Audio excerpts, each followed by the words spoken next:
Robert Downey junior, যে মানুষটা 2008 সালে আয়রন ম্যান হয়ে পুরো মার্ভেল সিনেম্যাটিক ইউনিভার্সকে একা কাঁধে দাঁড় করিয়েছিলেন এবং 2019 সালে আমাদের সবাইকে কাঁদিয়ে বিদায় নিয়েছিলেন, সেই একই মানুষটা 2026 সালে মার্ভেলে ফিরে আসছেন।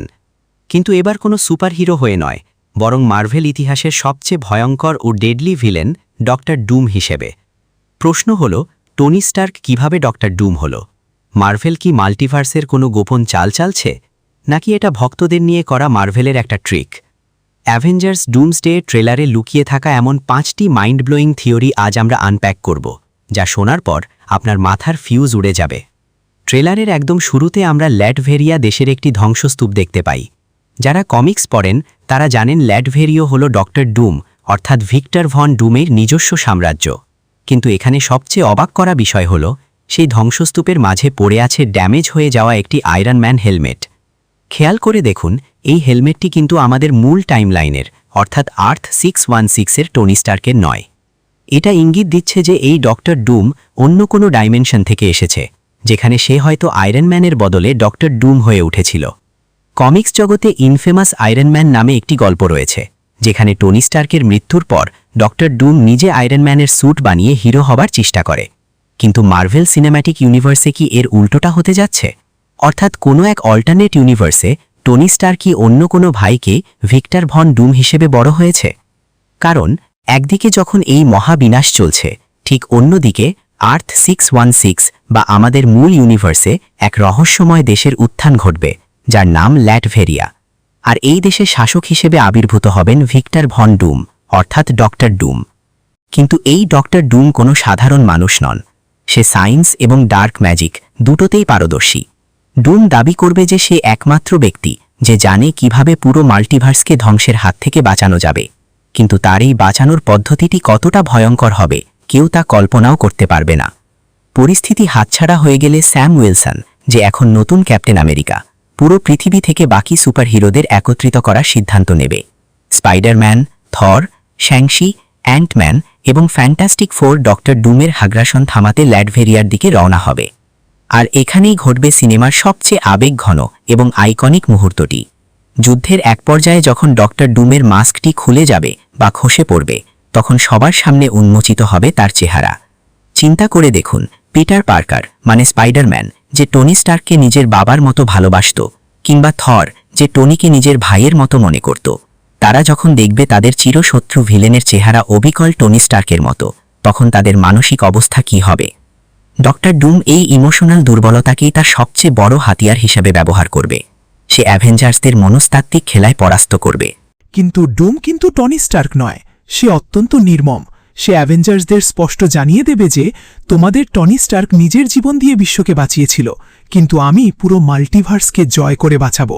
এখন আসা যাক আজকের ভিডিওর সবচেয়ে মূল প্রশ্নে, রবার্ট ডাউনি জুনিয়রের ফেস কেন ডক্টর ডুমের মতো? এর পেছনে 3টি পাওয়ারফুল মাল্টিভার্স থিওরি রয়েছে, যার মধ্যে 3 নম্বরটি শতভাগ সত্যি হবার সম্ভাবনা সবচেয়ে বেশি। আমরা এন্ড গেমে দেখেছি টনি স্টার্ক নিজের জীবন দিয়ে বিশ্বকে বাঁচিয়েছিল, কিন্তু ভাবুন তো, অন্য কোনো এক ইউনিভার্সে, ধরে নিলাম আর্থ 838 বা অন্য কোনো ধ্বংসপ্রাপ্ত পৃথিবীতে, টনি স্টার্ক তার পৃথিবীকে বাঁচাতে ব্যর্থ হয়েছিল। সেই শোকে ও ব্যর্থতার গ্লানিতে টনি হয়তো সায়েন্স ছেড়ে ডার্ক ম্যাজিক বা মেটালিক সায়েন্সের দিকে ঝুঁকে পড়ে এবং নিজের নাম দেয় ভিক্টর ভন ডুম। অর্থাৎ সে জন্মগতভাবে ভিক্টর নয়, পরিস্থিতি তাকে ডক্টর ডুম বানিয়ে দিয়েছে। কমিক্সে ডক্টর ডুমের মুখমণ্ডল এক ভয়ঙ্কর বিস্ফোরণে মারাত্মকভাবে পুড়ে যায় এবং বিকৃত হয়ে যায়। সে কারণেই সে সারা জীবন একটি মেটালিক মাস্ক পরে থাকে, আর যখনই সে মাস্ক খুলবে দেখা যাবে তার পুরা চেহারা, যা আয়রন ম্যানের চেহারার সাথে দূর দূরান্তেও মিলবে না। ট্রেলারের আরেকটি বড় রহস্য লুকিয়ে আছে ফ্যান্টাস্টিক ফোর এবং এক্সম্যানের কানেকশনে।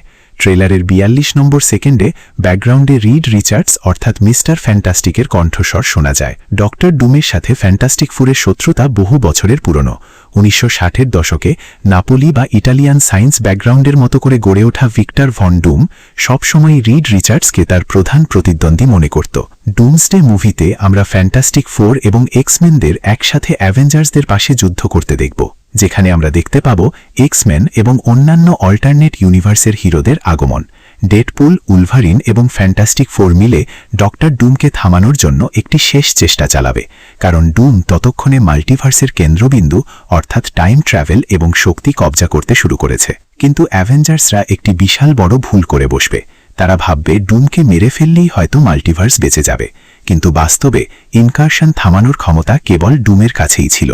যুদ্ধের এক চূড়ান্ত মুহূর্তে ডক্টর ডুম তার সর্বশক্তি বা প্রিন্সিপাল পাওয়ার ব্যবহার করে পুরো মাল্টিভার্সের সমস্ত ধ্বংসাবশেষকে একত্র করে ফেলবে, আর এভাবেই এই মুভিটি শেষ হবে, যেখানে কোনো হ্যাপি এন্ডিং বা হিরোদের জয়ের গল্প হবে না।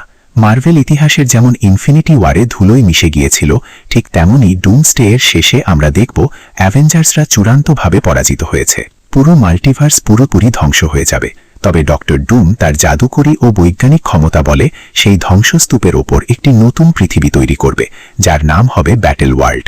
তো বন্ধুরা, ডক্টর ডুমের এই সাম্রাজ্য প্রতিষ্ঠা এবং মাল্টিভার্সের বিনাশের এই প্লটটি আপনার কাছে কেমন লাগলো?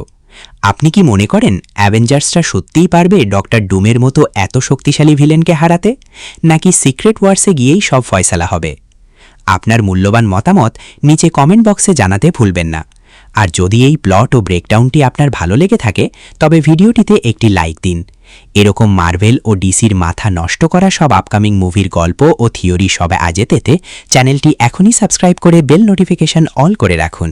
দেখা হচ্ছে পরের ভিডিওতে। ততক্ষণ পর্যন্ত সবাই ভালো থাকুন, সুস্থ থাকুন।